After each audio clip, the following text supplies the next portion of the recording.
То, что робототехника в будущем будет все больше проникать в повседневную жизнь обычного человека, уже понятно многим. Ребята, которые собрались сегодня в актовом зале лицея Центра одаренных детей «Олимп», это и есть, что называется, настоящая элита, век цифровых возможностей. Юные, талантливые, креативные и не по годам смышленые, они разделились на 40 команд для участия в чемпионате Северокавказского федерального округа по робототехнике «Робоквант-2025». Для будущих инженеров это самая такая прекрасная площадка, потому что все, что мы видим вокруг, самолеты, там, ракеты, это все создавалось инженерами сегодня.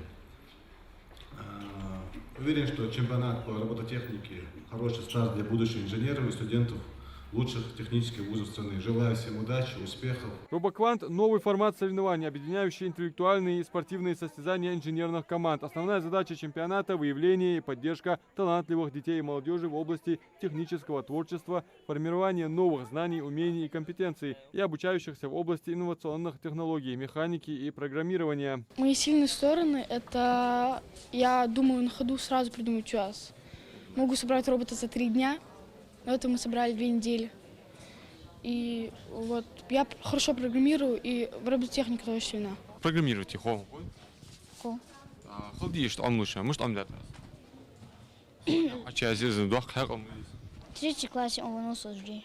Чемпионат «Робоквант-2025» призван содействовать развитию творческой активности и популяризации инженерных специальностей среди молодежи. Организаторы соревнований – Республиканский детский технопарк «Кванториум» и лицей-центр одаренных детей «Олимп». Мы пригласили учащихся регионов СКФО.